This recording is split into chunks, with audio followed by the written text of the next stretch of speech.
Come, light of the world. Come, light of the world. Come, light of the world. Come, light of the world. Come, light of the world. Come, light of the world. Come, light of the world.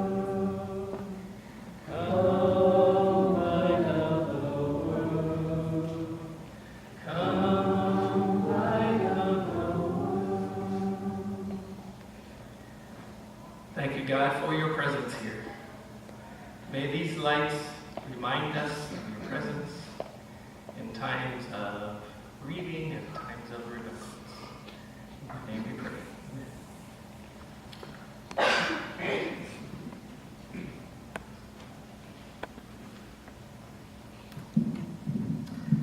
On October 12th, almost 3 weeks ago, I said goodbye to my dad, Artis Vance, just before he passed into the presence of his Lord and Savior, Jesus Christ.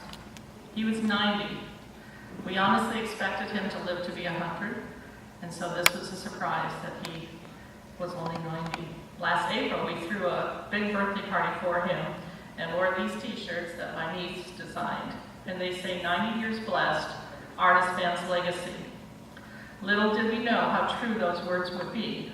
We didn't even get 91 years of his legacy. But the legacy we did receive is something I will cherish. My dad had a very deep, committed faith.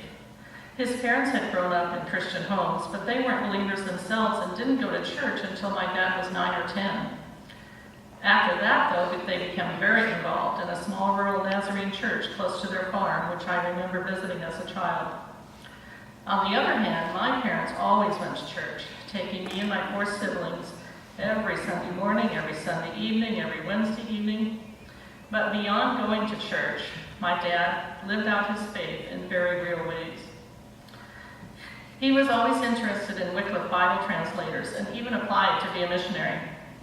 However, although my dad was very good at math and could fix anything you put before him, he was very bad at spelling. And so he was told by Wycliffe that he could be more support financially and in prayer than as a linguist. Well, that didn't make my dad bitter. He supported Wycliffe the rest of his life. 2 vacations I remember as a child were spent at Wycliffe stations, one in Mexico and one in North Carolina, where Dad repaired anything that they needed repaired. He had an annuity with Wycliffe that transferred to them at his death.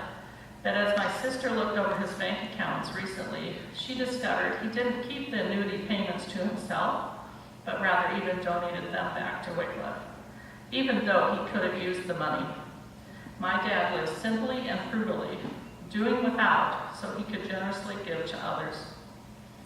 He retired as an electrical engineer from Collins Radio Company in Cedar Rapids at age 49 and moved the family back to Michigan to help his parents as he was an only child.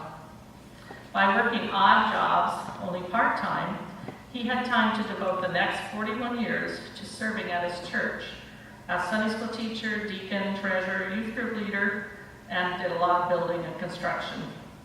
And in the community, he served on the Social Services Board for many years, Habitat for Humanity, and he was active in starting a local ministry that helps the poor, the disabled, and ex-prisoners re-entering society. He spent time every week relating to mentally disabled adults and was a camp counselor each summer for a week well into his 70s. And he participated in the Clam River Prayer Project group. This group prayed for all the local schools, businesses, and people in several counties along the Clam River near Dad's home. He was with these people when he suffered his stroke. Even though my dad was very conservative, he showed non-judgmental love to the people he helped and to us as a family. One of our last conversations was about the many different beliefs among Christians that will be represented in heaven. He understood that and commented, "What I believe and what I tolerate are 2 different things." So even though he believed pastors should be men, he was happy to attend my church even when a woman gave a sermon. Besides his adventurous spirit and the wit that he showed through his many stories and jokes, he will be remembered by all of us for his legacy of non-judgmental love and generous sacrificial giving. I light this candle in memory of my dad.